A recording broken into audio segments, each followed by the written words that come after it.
Fontaine, and you're listening to the HomeBuyer's Hour on WCPT AM 820, where the facts matter. And today, well, first of all, I'm sorry I missed you guys last week. I heard the show was better than ever because I wasn't here, which is actually a good thing. One of our best. One of the best. So today we're going to go a little bit different. We're going to talk more about investment property instead of the actual real estate transactions. And I'm really interested in today just because I want to start stepping over and getting into the investment business. So with us we have as a guest today, Steliana. I'm going to murder this name. Steliana Mladenova. How did I do? Oh my God. That's good. That's good. Really? Yeah. No, is it good enough or is it correct? She's so used to just being like, you're never going to get it anyway. Whatever. So. You know what? Like all my friends and like most of my clients, they just call me Stella. If that Stella? works better. That works a lot better. Thank you so much. It makes it easy. So, Stella, tell us a little bit about your company, please. How do people get a hold of you if they want to learn more? And then you're also in the property management business. So I want you to go ahead and talk about that too, please. So please give us some info about you.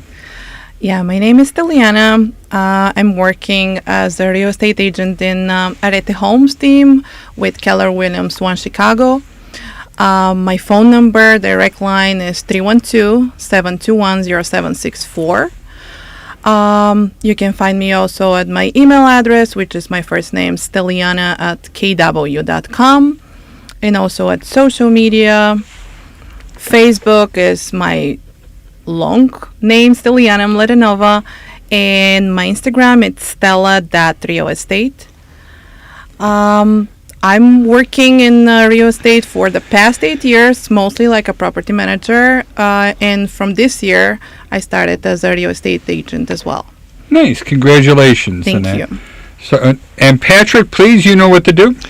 Good morning. My name is, oh my goodness, man, we're in a different studio than we normally are. So if you're noticing that I'm not my normal laid back self, it's because this chair is going to have me at the chiropractor probably later today. But that's not what you came here to find out about, and that's not what you asked me. My name is Patrick Loftus. I am a real estate lawyer. That means I handle real estate transactions. And so if you're buying or selling real estate, including investment real estate, give me a call. I can help protect you from bad things happening.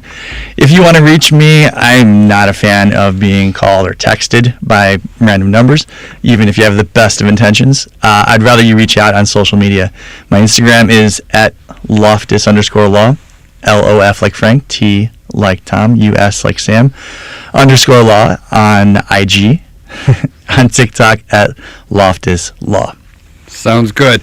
And Joey texted us this morning, and I didn't know how to read it, but I don't know if it was good or bad, Joey, but I know you were listening to Powell speaking. Just sound it out. If you're having trouble reading it, just sound it out, each letter. Amen to that. So, Joey, give us a rundown who you are and why did you get so excited about Jerome Powell's message? Well, no, so the last time Jerome Powell spoke last week, right after they decided not to increase rates, which we knew was coming, he was just more dovish in tone. He wasn't sounding like he was looking to increase rates much more, if at all, again. And then today, he just iterated a point that was just like, you know what, the Fed, we don't learn from our past. We just, we overcorrect, then we undercorrect, and then this is just what we do. And again, it just sounded way more dovish than usual. So, not much market reaction today. It's just been really flat. There's no... That's a good thing, though, isn't it? Data. No, it is. It is because we saw a lot of improvement last week. So, I mean, we're up 11 bips right now in the MBS markets. The 10-year Treasury is pretty flat. The yield's around 4.55%, and it's been there for about a week, since Thursday last week. So, I like stable. I like boring. Let's stick with that stuff. I love it. And give us some contact info, Joey. Oh my gosh, that's right. So I'm Joey Matthews, the VA loan nerd. You can call or text me at 630-235-2405. Find me at thevaloannerd.com or across all social media as at the VA Loan Nerd. Outstanding. And I'm Charlie Belfontaine of Chicagoland Home Inspectors. Our phone number is 312 544-9180. Any questions you have regarding your property, please feel free. Just hit option 3 and that'll come directly to me. So Stella, you're going to be our star today, so I want to hear mostly from you, all right? No pressure. Tell me, no pressure, right? No pressure at We'll all. just do it easily. Give me the rundown. Let's focus on property management companies first, all right? What is a property management company if I start owning rentals? The property management company will basically make your life easier. Okay, give me Yeah. the details. How and why? Because when you start investing in properties and start buying buildings, you will realize how much work you have. Starting managing like rentals, dealing with tenants, work orders, all this is very overwhelming for a person who's not doing that full time. I think that's something that could keep people out of the market just because, everything that I hear, I don't want to deal with complaints. I don't want to answer the phone. I don't want to do this and that. And that's exactly what you do. That's exactly what I do. Yeah. So do you tell the owners of the property every time you get a phone call? I mean, is there a report that's given to them? There is usually weekly or monthly reports. Okay. You don't need to call them all the time. You do or you don't? No, you don't. don't, okay. You don't need to call them all the time. It really depends on your relationship with the owner and if they really want to be that involved in any kind of problems.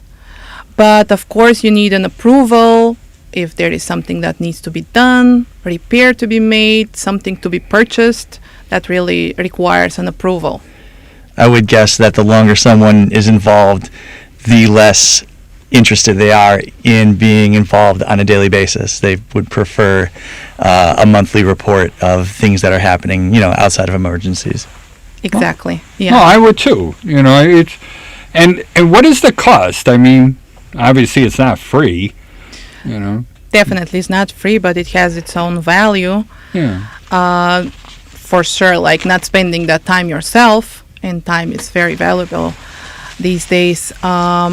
The cost is usually a percentage of your gross rental income, Okay. which covers the management itself, which is communication, a collection of the rental income, and responding to calls.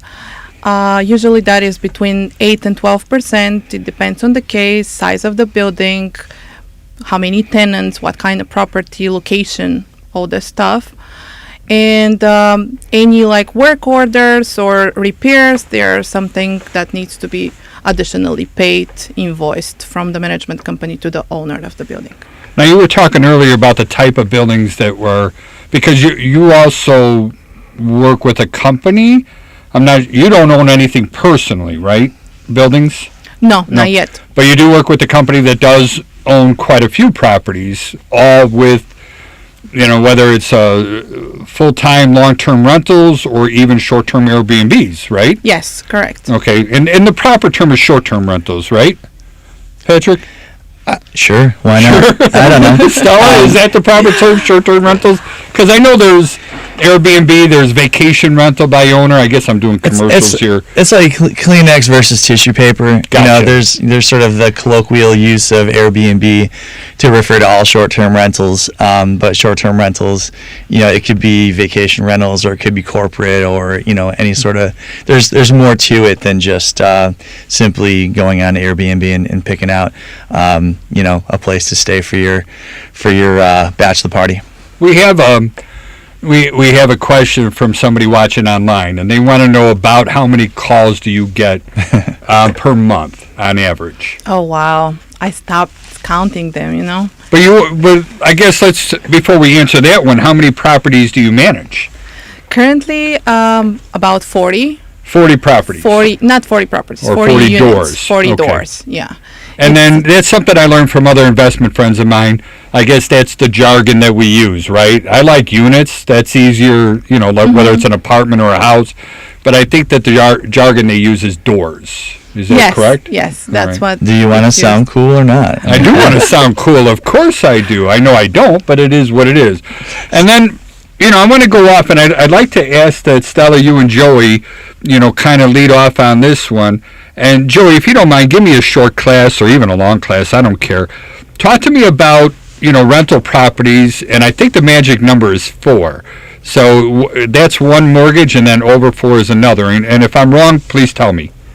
Yeah, so, well, with rental properties, if you're buying a new one and you are in the retail mortgage space, non-commercial, 1 to 4 units, anything over that, you're looking more at a commercial loan. I actually have a product I'm looking at right now that'll do 5 to 8 units. Really? And then, is that a commercial or is that a... So it's called a non-QM. It's a non-qualified mortgage, so it's not going to get securitized by Fannie Mae or Freddie Mac. So it's on their paper, so they make their own rules. So I have a guy who's trying to buy an investment property right now using this program, and I just saw that they allow for 5 to 8. Thankfully, this is only a single unit on my end, but. Is there any kind of slight difference when you're talking VA in terms of the counting of the units? Oh my goodness, there is, right? So. On the VA side, right, 1 to 4 units on paper. However, you can get a 5-unit property if one of those units is only commercial space and you are not including the value of that unit in the purchase. So, I mean, that makes it a little bit tough, but at the same time, it exists. And why would someone want to do such a thing? Why am I buying a 4/5 unit building? I just need to live in one. Well, the wonderful piece here is that you can qualify rents from the units that you're not living in to generate income and hopefully more than offset your mortgage. So, I mean, it's a free property right there, and you can put nothing down with VA. You know that.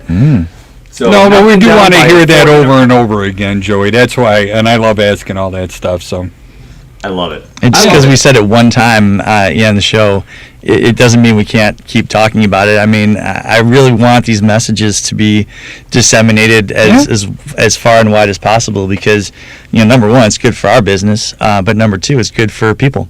So, Stella, give us some of the options. When you guys are going through the process of buying a property, you tell me, please. Is it conventional? Is it all types? And give me, how do you make a decision whether you go, and I think the term is hard money, or if you go conventional mortgage or something in between? With all my clients, we always do conventional or commercial loans. I mean, as I'm telling, like even for the first home buyers, like you don't need to put all your cash into one property. You just need to spread it as much as possible.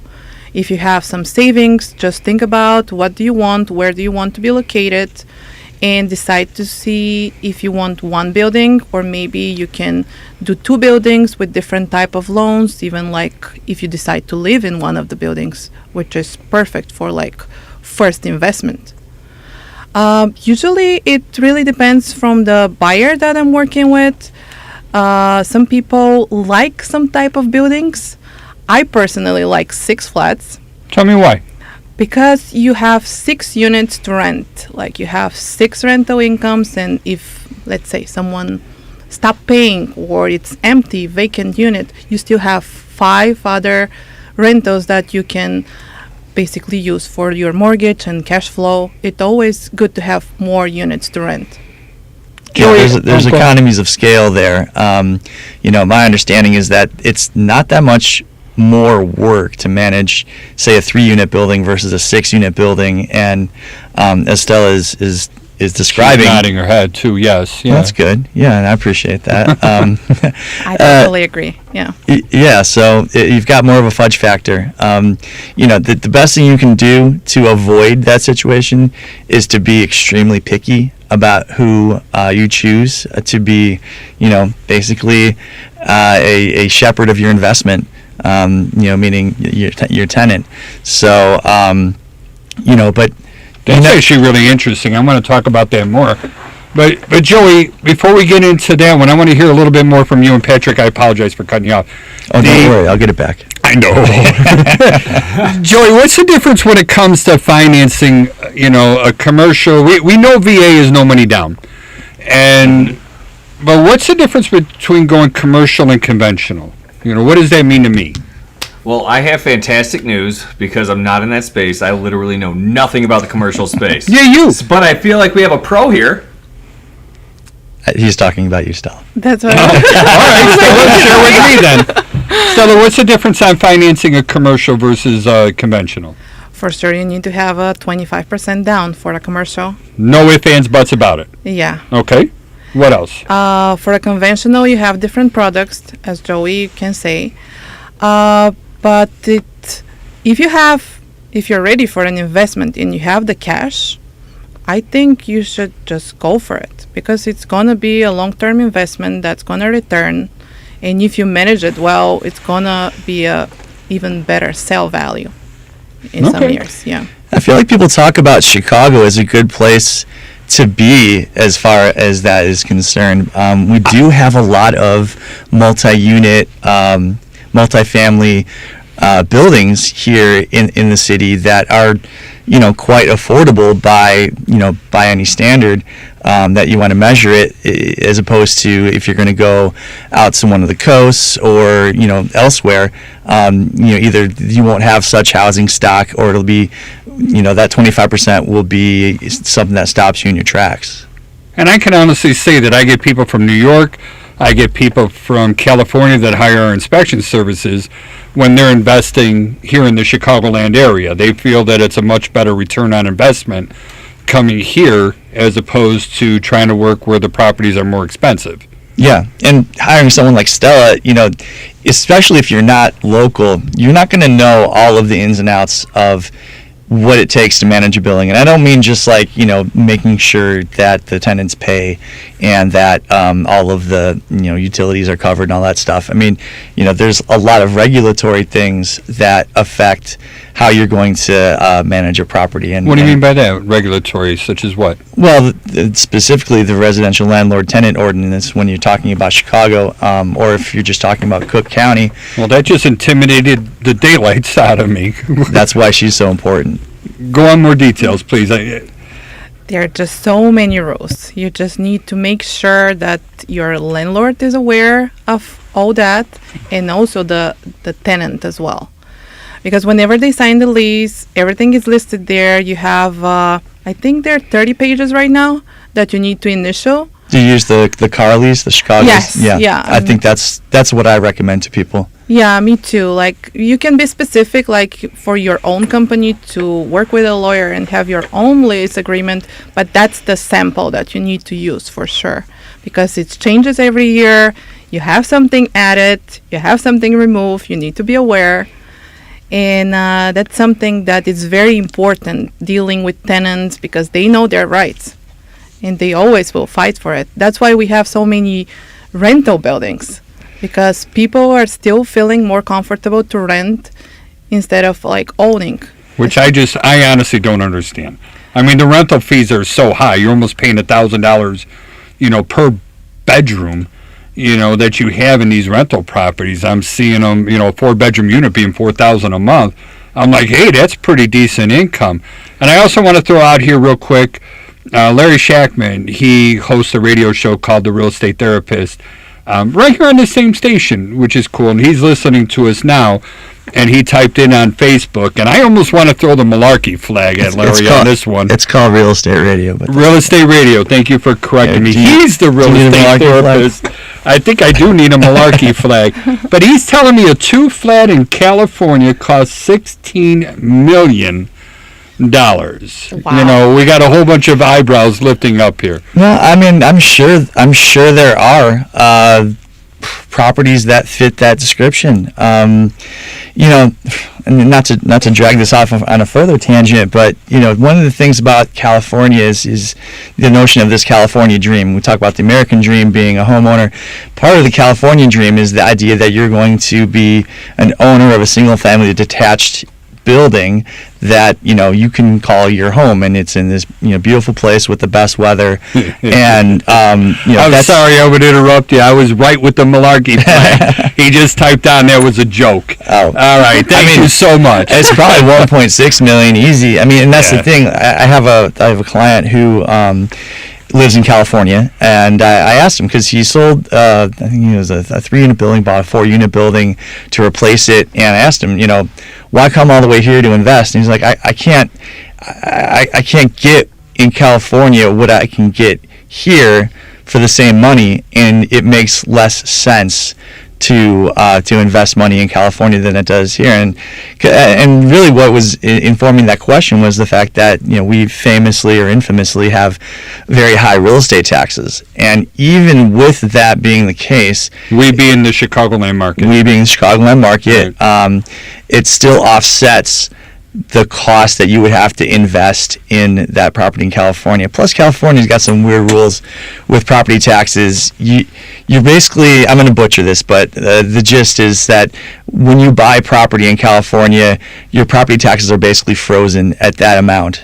So people that have lived in a particular home for a very, very long time, there's a disincentive to move out of that home, because if they were to move to another home, they might not be able to afford it, because they will have to pay that stepped up property tax bill in the next home. And so these are the kinds of things that sound good in terms of policy. You want to keep people in their homes, but at the same time, it might work well. You've got a family of four, say, for example, you've got this 3-bedroom home. It's perfect, right? Kids go off to school, or they leave the nest and become their own thing. But now mom and dad have a 3-bedroom home that doesn't suit them. They would be better, and generally speaking, the community would be better for them downsizing and then opening up that space for the next family of four. But because of well-intentioned rules, really, it prevents that from happening, and that's just one little lever in the whole mechanism of our housing market. So, Joey, let me ask you something, because, and please correct me if I'm wrong, you're licensed in all 50 states, right? Not anymore. So Okay. What I happened? I'm in 44. I'm working on getting the company to get licensed in the last 6, minus probably Alaska. I don't think I really need Alaska. Oh, come on. Those igloos are expensive up there in Alaska, Joey. I know that. So, where do you think is the most amount of transactions, I guess, since you have a better view on the nation as opposed to me? I only have a view of the Chicagoland area. Say again? I guess I'm trying to say, where's the hottest market in the United States? Hottest market, Florida's always been really hot. It's Until kind of it's cool not. because of insurance right now. It's just through the roof. Chicago, I am getting my butt kicked right now. Butt kicked in a good way, right? Yeah. Okay. I had like 6 contracts coming over the weekend. So Because we're still rolling. affordable, relatively speaking. And Well, a lot of you people know are what, not going to so- want to hear me say that. They're going to say, you're full of malarkey. You got the flag. But Joey, you explain why I'm right. Debt ratios. So I mean that's what we look at when we're buying houses is your debt ratios, and that's the one thing everyone wants to be like, oh well, houses only cost X amount of dollars. I was like, yeah, but your paycheck was also $3 a week. Granted, obviously it's a little joke, but that's the thing is prices go up, as these different things go up, your pay is also going up, right? Sometimes it lags a little bit behind, but it's going to catch up. So debt ratios is the number one most important thing when you're looking at the affordability of buying a house. And I can relate to that because, my son, and he's listening now too, he ended up moving to Memphis, which has a much lower cost of living, but also the home value that he purchased down there, even though it's a beautiful home, don't get me wrong, but it's a hell of a lot cheaper than, the house up in my neck of the woods. Yes. Sorry, Joey, that was aimed up at you. Correct. That comes in here. So, Stella, again, I want to come back to you a little bit, but before we do that, I want to go around the horn. Joey, give us contact information if somebody has questions about mortgages and VA stuff. Please. Yeah, well, you can call or text me at 630-235-2405. You can find me at thevaloannerd.com or across all social media as at the VA Loan. We also have a fancy little email where you could hit all of us at show@thehomebuyer'shour.com. And you do have the most romantic voice in the world. I got to say that much. Only Patrick, when I'm talking to you. I don't know why that is. It's weird. but it makes me smile every time. Patrick, how do they get hold of you, please, and thank you? So many jokes that Devin would have to cut out of the show if I made them, so I won't. I am Patrick Loftus. I'm a real estate lawyer. We've been heavy on real estate investment talking, and I do have quite a few clients who are in the process of or have purchased multifamily residential real estate to get themselves up on or higher up on the property ladder. And as much as you need to hire a lawyer just to buy any real estate, you really need a lawyer to purchase multifamily residential, especially in Chicago and Cook County, because if you don't have someone like me, someone like Stella, advising you on what you need to do, just to start off, what the lease form is, what you're going to do is you're going to come in, you're going to take a security deposit, you're going to put it in your own account, and all of a sudden you are ripe to get sued. So to avoid that, you're going to hire me. I'm going to give you that advice. I'm going to make sure the house is not I want to disaster. get back to this. And then I'm going to tell you to talk to Stella about how to protect you going forward, because there's only so much I can do. Once you own the property, you're on your own, man. I want to hear more on that. I want to come back to that real soon. Stella, how do they get hold of you again, please? You can call me directly at 312-721-0764. You can email me at steliana@kw.com, and you can also reach me at Instagram at stella.realestate. Stella.realestate on, and I'm going to pretend like I'm young, even though I'm not, and just say Insta, because I think that's the way that all the youngins say it. You know, I know, just look at me and just say boomer and I'll shut up, all right? And then we'll leave it at that. There it comes. I knew it was coming. Right back at you. My name is Charlie Belfontaine. I own Chicagoland Home Inspectors. We also own Home Inspection University. If you're interested in joining the home inspection profession, please reach out to us. Our phone number is 312-544-9180.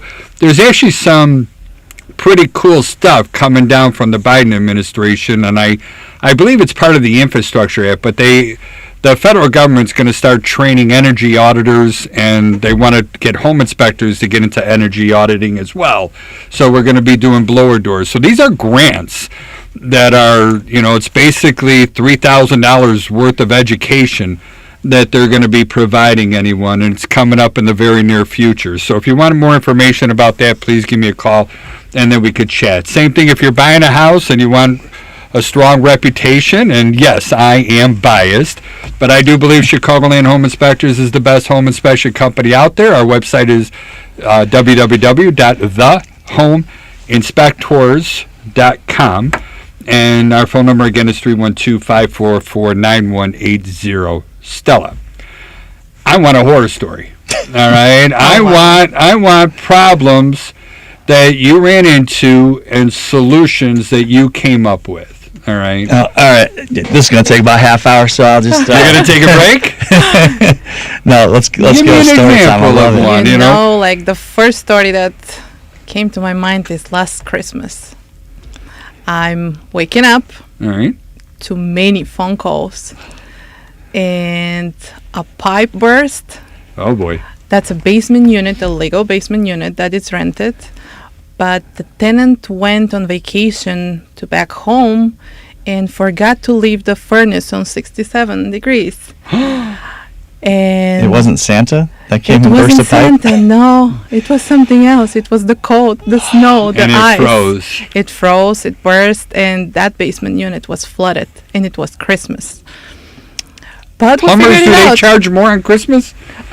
No, it's like just emotional value, I bet, yeah. I So- shouldn't Yeah. joke about that. That's actually devastating, Well, and it's heartbreaking. the one benefit, though, is you can't open it up for ice skating once everything is frozen and nice Oh and my smooth goodness. in the Where are we basement going there. with that? Yeah. That was Bad kind of the Patrick. case whenever I went there. Yeah. One of my fears, though, is people not paying their rent.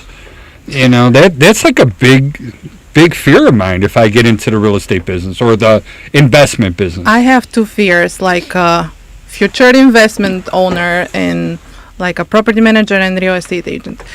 The first fear is like to have someone paying the rent on time, and the second fear is how this tenant is taking care of your unit.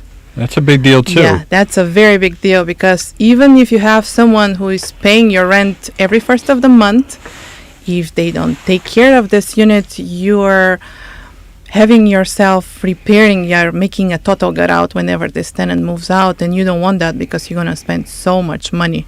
So let's talk to a do little bit that. more about that.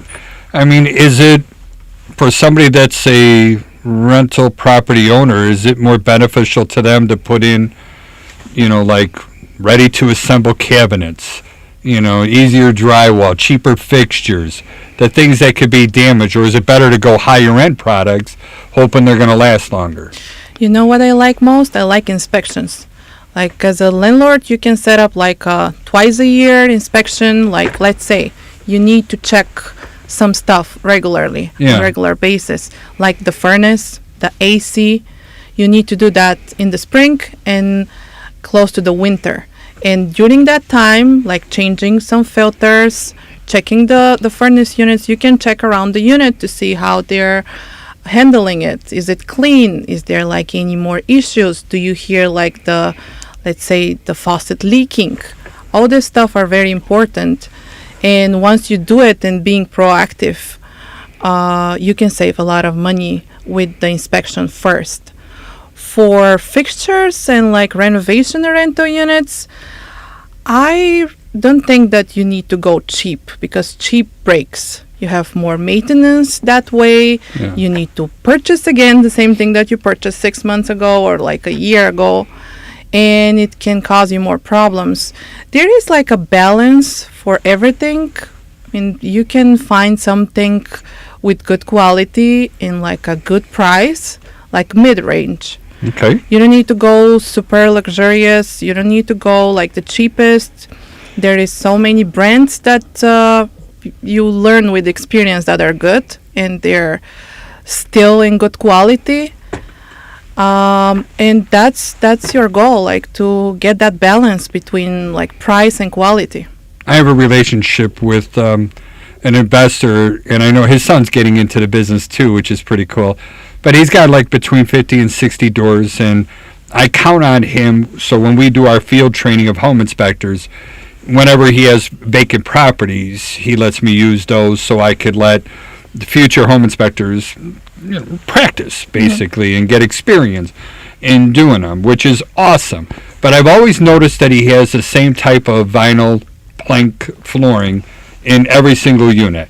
It's always the same cabinets in every single unit. It seems like the look is always the same in every unit. You're nodding your head yes. Why would somebody want to do that? That's the goal as well. Why is it the goal? You need to have even like the big rental high rises. Okay. Whenever I was searching for a rental property years ago, myself, like I'm checking 4 units and they're the same, and I was like, why everything is the same? But after that, when you think about it, you need to keep everything the same. Let's say the paint color needs to be the same, type of flooring, cabinets, because if something happens, you need touch-ups, you need replacements, you have this particular thing that you're using, and you're not overwhelmed like searching reports. What was the floor color of this unit? What was Yeah. the paint color of that unit? Yeah, it's And- more scalable. Yes, And and you're it's buying simple. quantity, I'm sure it's cheaper too, right? Yeah, if you've got somewhere to store it, but even just knowing how a particular floor needs to be installed, right? Every building material Good has its own quirks, right? So, I know to use this particular paintbrush with this particular paint, or I know that I'm going to be able to go to the Sherwin-Williams store and get this paint. It's not going to get discontinued. It's not some weird one-off. It's nice and neutral, but I can definitely see what you're saying. It's like durable. That doesn't need to be the cheapest thing. I mean, these people are going to beat the crap out of it. Not everybody. I don't want to get 100%, and that's where I feel a lot of our problem in our society is we end up becoming prejudicial. Not all renters are bad. All right? That's the bottom line. It's not meant as a judgment on anyone, but it's an investment, and you have to be prepared for what is likely to happen. I can't tell if someone is going to be rough on my countertops. And what I can, the way to hedge my bets there is to put something in that's going to be attractive for a renter that's going to come in and want to rent my place. But I also know that if they're a little bit heavy-handed, I'm not going to come in and have to replace my countertop.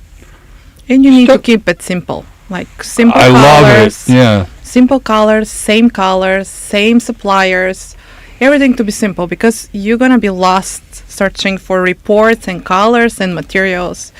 That's That not, KISS method yes. works on everything, right? Yeah. Keep it simple, sweetie. No ifs, ands, buts about it. Sweetie. Something different that you had there, Patrick? I don't know. Yeah, I say stupid. No, like my the rest of goodness, us. we're not going there. I went there. So tell me, are you able, when you're getting applications, what are some of the things that you're looking for to help you identify if this is going to be a good renter for your building? There are standard requirements that usually covers every application, every company that you're applying. First of all, you need the application form that needs to be completed with all the information. You need proof of income that needs to be 3 times the rent amount. Basically, you need to be able to 3 show times? us. Yeah, I mean that's the standard practice. It's the standard. Yeah. I've been out of the game for a while, all right? Don't judge me here, you two. Joey, defend me, please. No, don't defend him. Joey, I mean, it's just like a debt-to-income ratio for you. I mean, what's the max you can lend someone money to buy a home in terms of percentage of their gross, and why is it that every single time you pre-approve someone, you make sure that they're going out and looking at that max amount so that they love you afterward? No, I have this weird addiction to making sure people don't hate me. You and me both. Yeah. No, when people are like buying and they're going like way beyond their means. When I say way beyond their means, that the Fannie Mae, Freddie Mac, FHA, they'll let you stretch, and you will not be happy if you get hurt. You're off the job for a little bit. I mean, you could miss that first mortgage payment because it makes it really hard to save money when you're spending almost all of your gross on your net, on your mortgage payment, because you can go up to 50%, 55% on FHA, and I mean that only gives you that 15% between your net pay and what your mortgage payment is to live the rest of your life, bro. And that's no bueno. No, I heard terms of mortgage poor. From people. How do you make that determination, Joey, or how do you coach somebody so they don't become mortgage poor? I mean, I want the biggest house possible, because the bigger the better the house, the more money I'm going to make in the future. So how do you talk me out of that? I tell them, like, hey, I know that you're going to do what you want to do, right? And I will do what you tell me to do, but if I'm in your shoes, unless I know that I'm going to get a large raise soon, I would be very nervous about taking on a payment like this, because I mean, your kids are going to want to eat if you have kids, or if you're going to have kids, like, that's going to become a problem. So yeah, most people can look at those numbers and be like, wait, I make, I net $3,000 and immediately $1,500's coming out. You've got a pretty good idea. I mean, there's exceptions. There's some people that kind of, they think a little bit too optimistically. But if I'm in that situation and I look at it and I go, I gotta stretch $1,500 over all of the rest of my obligations, utilities, food, gas, car payment, entertainment, enjoyment. No. There's a lot of stuff that you want to go ahead and have in there. It's too much. Use the term net, Stella. You're doing too much. You're doing too much, Charlie. That 1/3 the rent of the income, is that net or gross? That's usually net. It's usually net. Yeah. I mean, it's gross whenever you see it, but I work with some landlords that they want to see like the net. It's a lot of money. Well, perhaps it depends on how much the rent is, and I know you're thinking about the unit in downtown Wilmette that is going for $4,500 or plus a month. Yeah, that's not every renting every unit. Case. Yeah, for sure. Right. And what is a normal rent? What's the nature of the property? I mean, that it varies that much. In what size? Where do you want to live, and in what kind of unit? You can find a $800 one bedroom. They're out there. buyer beware. Or Probably. you I could, didn't see one soon. well, you can. You could shoot. You can find, depending on what part of the area, you might be able to squeeze a second bedroom out of that. But it's extremely variable depending on where you're renting. I mean, if you're in River North, that one bedroom is going to run you, maybe $3,000. Ouch. That's a Well, lot it of money. depends what you make. Depends on what you make. You're right. Everything's relative. If I'm a finance bro and I'm, if I'm netting, 15 G's a month, the $3,000 a month, I can afford that. And human beings, it doesn't really matter how much you make. Human beings, are good or bad, one way or another. I got involved in a lawsuit in Winnetka, Illinois, and a lovely couple. They were just charming as can be, and they ended up building a house. It was, I don't know, $3 million or something. It was a gigantic, magnificent, super high-end home. And then right as soon as it got done being built, their job transferred them to Italy for a year. So they decided to rent the house out. They rented it out to somebody who had a dog. That dog urinated on every single level, every hardwood floor, every carpeting. Cabinets were damaged. Every flooring was damaged. I mean, there was literally over $250,000 worth of damage to this property. And they were charging like $5,500 a month rent, and I'm like, $5,500 a month rent? I'm hearing this, and that means somebody's got to net $15,000 to $20,000, a month, in order to be able to qualify, I guess, or be approved, or maybe at that range numbers are different. I don't know. But I felt so bad for this company, or this couple. How much did you say the rent was? $5,500 For a $3 million home. Yeah, they got a deal. They got a they got a deal, and they got their dog to urinate on everything too. So that included an outdoor bathroom, indoors. That's where my inspections are going through.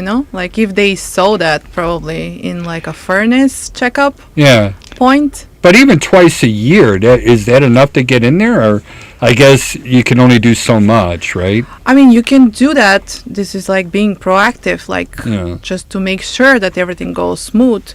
You can never know whatever happens like every day, but you can feel that there is damage happening. And you can make something. You can do like a fine. You can talk with them. Yeah. You can figure it out. Something before you need to... I can imagine how many square feet is that house. It was about 6,000, if I remember right. That's a lot of flooring. It's a lot of flooring. Yeah, everything above grade was all hardwood floors, and the basement was all carpeted, and it wasn't cheap carpeting. Carpet either. is good. Hardwood floor, it's another thing. Yeah, that all had to be pulled up and redone when it comes to it, and it was sad, and it was like, I'm sitting there with the black light. I did. I mean, that's how I was finding it. We used a black light, and I was like CSI. I was having so much fun, and it's just picture after picture after picture of urine spots, and then they challenged it. They go, well, how do you know it's urine? And I'm like, okay, good question. So I cut out a piece of carpeting. And I mailed it off to the laboratory, and they said, sure enough, it was this kind of dog urine, and that was the same kind of dog that they had there. So it was, obviously the judge ruled in the landlord's favor, but still. Imagine. That's the nightmare scenario we're talking about. It's like, okay, so they obviously, or presumably their income met the threshold, and then what else do you do to qualify a tenant? I mean, it's not just income, right? No, not just income. The next very important, sometimes it's more important than the income, is the credit score. And you need to have a bare minimum there, and you need to make sure that you're a good candidate, especially with the credit score. There is a lot of people right there that they have the income, but they don't have the credit score. What's the bare minimum? For most of the units that I'm working with, it's 650. That's still pretty low, isn't it? Yeah. I mean, for me, it's the bare minimum to be able to be a responsible tenant, paying on time, like not having your collections or whatever debts you have. But there is a lot of people out there that they have the great income, but they have the poor credit score, and that's where our questions started. Like, why is that? Explain us. Is there like explanation on that at all? Well, what if they can explain it? You know, like I know right now my credit score is like 815 or something like that. All right. Well, and I'm going to give credit to my wife. All right. Honestly, I'm totally irresponsible. She pays all the bills. She does everything else, so she gets my credit score up there. I was also going through a divorce. My wife ended up taking, or ex-wife at the time, took money, and she did not pay the bills.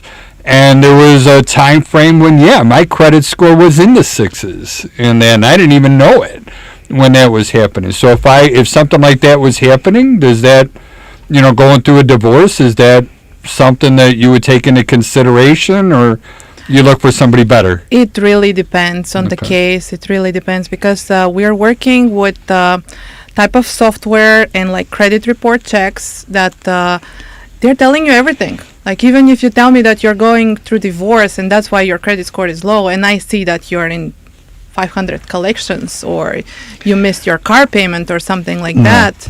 You have $1,000 car payment, that's going to be, less money that can go toward rent. And really, in some ways, it protects both landlord and tenant, right? So the landlord is doing it for selfish reasons. I don't want to at all make it sound like they have the tenant's best interest in mind there. But if someone's getting to the point where they're getting a little far over their skis, it's better that they don't end up in that situation where they're not going to be able to pay rent, because most people don't want to be in a situation or position of conflict with their landlord, right? We all just want to, Why would we? Yeah. Sure. In most people, there's exceptions, but, why would anyone want that extra stress in their life? That it's really a way of kind of matchmaking in a sense. Now, beyond all that, the financials, what other things are you looking for? Do you do background checks? Do you do call their previous landlords or any other references? Yeah, there were some changes in the law like last year regarding the background checks. That's not super relevant right now. You cannot judge only by that. But you're still allowed to do it, though, right? I mean, you are, but you need to be careful making on your decision. Is it only on the background check, or it's this formula of income, credit score, and the next thing that we are actually looking is like no eviction history. That's a big one. I mean, where does that show up at? This shows up in the credit report. In the credit report, yes. Okay. If the previous landlord reported it, because a lot of landlords, they're not reporting that. Well, it may also come up. I don't know if I would want to. Yeah. It may also come up with if you did file the eviction, then part of the credit check would be they basically skim all of the plaintiff defendant indexes across the country, and if your name comes up as a defendant, I mean here in Cook County, I know that you were that the particular case you were a defendant in an eviction case because it'll be M1 or M whichever district you're in, and then the case number will start with a 7. A 7 is going to be landlord tenant, it's going to be evictions. So if I see you've got a 7-0 ... case that you were a defendant in, I know you were a defendant in an eviction case. Now that's specific to Cook County. You will have to kind of figure out, in which county it is, but certainly even if your landlord is not reporting these kinds of things themselves, they can still get picked up on your credit report. Interesting. And that's what you look for too, right, Stella? Yes, I'm looking for all of that, but at the end of the day, I can tell you that there are surprises. Like you can be on point on all this stuff, but you can still have problems with paying your rent or like not taking care of the property. Yeah. You never know. What about gut feeling stuff? Does that come into play? Well, be careful. Like, do you interview? Oh, no, I'm serious. Fair housing. Do you go face to face when you meet people, or is it only strictly paperwork? No, I mean, it depends. Like, either me or one of my teammates, like, they're meeting them from Arete Homes. But, I mean, gut feeling is also probably something there. But you can never know. I'm telling you, like, And, you and- cannot trust anyone until you start seeing that they really pay and they really take care of the property and they're doing whatever they're saying. And one of the things I love to do is ask Patrick a hard question. Oh, yeah, can't wait. But we only have a few minutes left. So, but you just threw out there fair housing. You got to give me the synopsis. Fair housing, you can't discriminate, okay? So if your gut tells you something good or bad, go out and validate it empirically with some data. Because Okay. if someone comes with a fair housing complaint and you say, well, I just had a bad feeling about them, Okay. oh, no, do No not say feelings that. allowed. Yeah, don't say that. And then, keep a good file. Hire someone like Stella here who knows the rules, okay? And you're talking about the Human Rights Act. There's so many. There's so I can't many. even begin. All right. Chicago, Cook County, state, federal. Okay, yeah. That's just scraping the surface. And you asked me a question that would take me 20 minutes I do to that explain all the to you time, if I'm we were sorry. on the phone. But absolutely, you have to have a framework for a yes or a no that is non-discriminatory. Okay, not just because compliance is important because you don't want to get sued, but also you want to be able to put your head down on the pillow every night. Yeah, course. do the right thing at the right time. So, 100%. as always, we're starting to run out a little bit of time right here. Patrick, give me a couple final words here, and how do people get hold of you, please? Final words. Of wisdoms on being a rental property owner. Surround yourself with people that know the rules. Don't go cheap? Someone like me. Someone like go cheap. Go cheap. But if you're gonna go cheap, don't hire me. I just triggered Patrick like there's no tomorrow. Go cheap. Yeah, see how that goes for you. That. We get a lot of investors, that when they ask for home inspections, because I'm not going to do anything shortcutted, because every time we leave something off or do something halfway, it always comes back and I get a complaint call. Yeah, I of hate course. it. Investors are a particular kind, and it depends on what their experience is, and they are going to have different needs than someone who is just buying or selling a house to live in. Get in touch with me on social media, Instagram, Loftus_law, LOF like Frank, T like Tom, US like Sam _law, on TikTok at Loftus Law. Sounds good. Joey, how do they get hold of you, please? Well, you can call or text me at 630-235-2405. Find me at thevaloannerd.com or across all social media as at the VA Loan Nerd. And you said you do not personally do commercial properties, but neighborhood loans does, right? No. No, that's interesting to say. Here, then, I apologize. So, You Stella- said something about 5 to 8 unit, but we'll talk to you We'll next get week. that on next that. week on that. It's a broker channel that I get to play with now. Outstanding. Stella, how do they get hold of you, please? You can find me at 312-721-0764, my direct phone number. And you can email me at steliana@kw.com or find me on social media at stella.realestate. And if there's a property owner that's looking for a management company, what's the name of that management company? We're currently under Arete Realty, Spell that for me, will you, please? Arete Okay. Realty. That's from ancient Greek, means quality. I love it. Yeah. And we stand after that, yeah. We stand behind quality of services of any kind regarding your real estate. Sounds good. And I want to give a thank you to Devin Tingle. They went through a lot of problems this morning here at WCPT. Again, my name is Charlie Belfontaine with Chicagoland Home Inspectors. One last phone number is 312-544-9180. Thank you for listening, and Charlie is out.